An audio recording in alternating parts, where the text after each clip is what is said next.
हज़रत मुफ्ती साहब ये भी फरमाइएगा, चूँकि आज 25 शाबान है, तकरीबन चंद दिन बाकी हैं, 4 से या 5 दिन बाकी हैं, तो हमें रमज़ान के मुतालिक क्या तैयारी करनी चाहिए?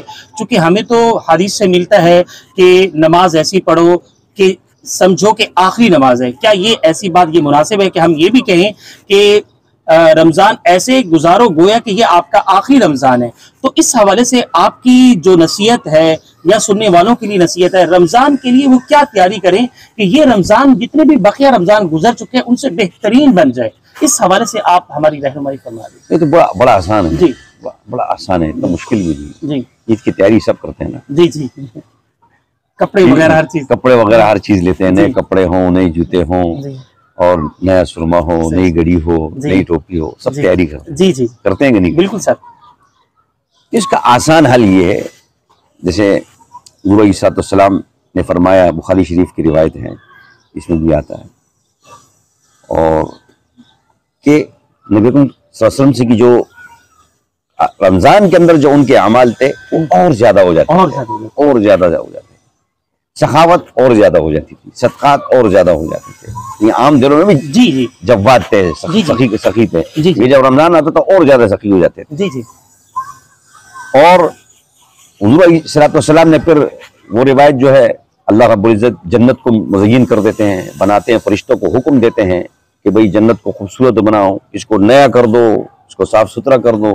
फरिश्ते सवाल करते हैं, या अल्लाह ये क्यों? तो इसलिए कि रमजान का महीना आने वाला है, अस्सौमुली, रमजान मेरे लिए है, व अना अजज़ी बिही, उसका अजर भी मैं ही देता हूँ ना। जब अजर मेरी तरफ से, तो जैसे अल्लाह रब्बुल इज्जत तैयारी करवा रहा है फरिश्तों से हमारे लिए, तो हमारे लिए फिर कैसे तैयारी होगी? सुभान अल्लाह। हम कैसे तैयारी करें जी? पूरी कायनात का बादशाह जो है, पूरे खालिक कुल जो है, वो हमारे लिए जन्नत की तैयारी कर रहा है, तो हम रमजान की तैयारी कैसे करें? जी बिल्कुल सही बात। हमें रमजान की तैयारी कैसे करनी चाहिए? आप ये फरमा रहे हैं कि नवाफिल फराइज तो अपनी जगह यही हैं, फराइज के साथ नवाफिल। एक चीज याद रखिए, एक चीज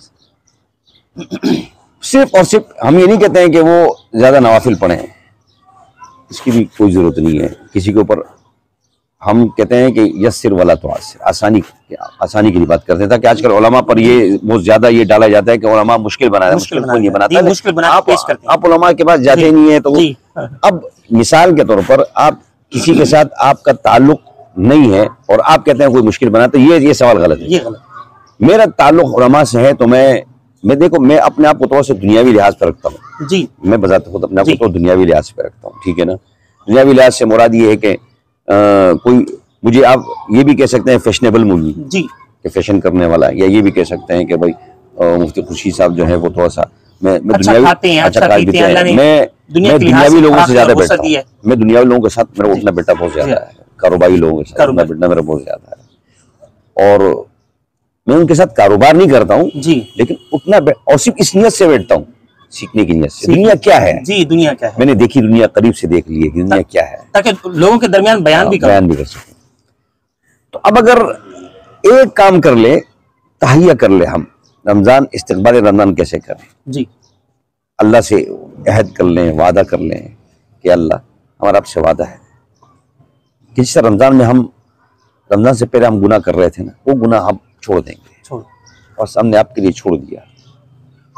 हम लोगों के साथ बदतमीजी कर रहे थे, हमने छोड़ दिया। गीबत करते थे, हमने छोड़ दिया। हमने कुरान नहीं पढ़ा था, अब कुरान पढ़ेंगे, वो सारी चीज़ें न पढ़ना हमने छोड़ दिया। हम झूठ बोलते थे, हमने बस झूठ बोलना छोड़ दिया। हम नशा करते थे, हमने छोड़ दिया। हम कई खुराफात करते थे, या अल्लाह हमने छोड़ दिया। जैसे अल्लाह हमारे लिए तैयारी कर रहा है, इसी तरह रमज़ान की तैयारी हमें इस सूरत में तमाम गुनाहों को खैरबात करके शुरू कर देना चाहिए। इस्तक़बाल रमज़ान ये है। इस्तक़बाल रमज़ान ये नहीं है कि घर के अंदर राशन ज़्यादा रखें। हमारे यहाँ आप देखें, फिर राशन ज़्यादा लेकर आओ, रमज़ान के अंदर फिर आदमी काम नहीं कर सकता, गुस्सा आता है, लड़ाई झगड़े होते हैं। आप देखें, बाज़ारों में चले जाएँ, हमारे यहाँ इस्तक़बाल रमज़ान कैसे होता है, पहले रोज़े को आप देख लेंगे, बाज़ारों में आप चले जाएंगे, इतनी लड़ाइयाँ होती हैं कि आप यकीन जाने, पुलिस वालों से मैं अक्सर पूछता हूँ, मेरा उठना बैठना पुलिस वालों से मैं पूछता हूँ, तो पुलिस वाले कहते हैं कि जितने केसेस रमज़ान में आते हैं, ऐसे आम दिनों में नहीं आते। अच्छा, क्यों? मामूली बात पे लड़ाई, तुम टेला उधर कर लो, मैं टेला इधर कर लो, ये क्या है? ये क्या है यार? अल्लाह ताला ने रमज़ान इसलिए बनाया है, अगर कमाने के जरिए, यार आप एक काम कर लो, चलो कमा के क्या कर लोगे, न कमा के क्या किया। बात तो उसी जगह पे आ रही है ना, आप कितने सालों से कमा रहे हो ना, आप कहाँ बैठे हो इस वक्त। जैसे अभी आपने बात की, ये हमारी मईशत का क्या है, ये किस वजह से है।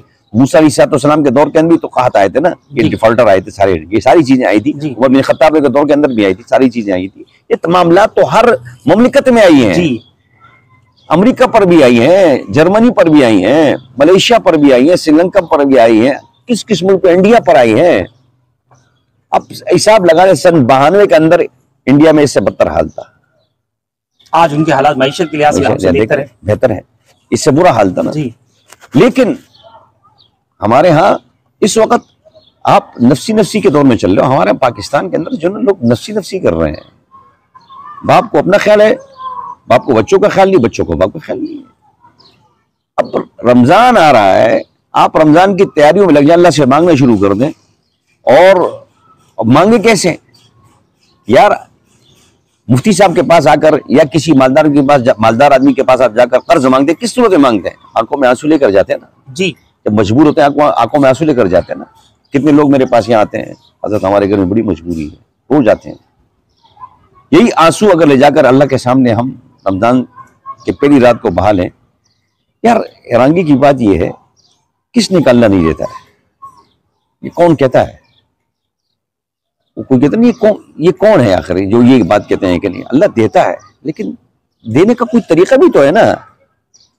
आपके घर में 3-4 बच्चे, छोटे छोटे बच्चे बैठे होते हैं, आप अफ्तारी में कुछ भी नहीं है, आप इन बच्चों को बिठाएं, जो आपको मुयस्सर है वही सामने रख दें, अल्लाह के सामने हाथ उठाएं, बच्चे भी उठाएं, आप भी उठाएं, आपकी बीवी भी उठाए, जो आपके शरीक हयात है, जिसको आप कुछ नहीं समझते हैं, जिसको हमारे यहाँ कुछ नहीं समझ आता ना, अभी क्या है कुछ नहीं, उनको बैठाए, बैठ जाए अल्लाह के सामने, ये छोटे छोटे हाथ उठेंगे, वक़ाल रब्बुकुम उदूनी अस्तजिब लकुम, अल्लाह को बुलाया जाएगा, अल्लाह से मांगा जाएगा।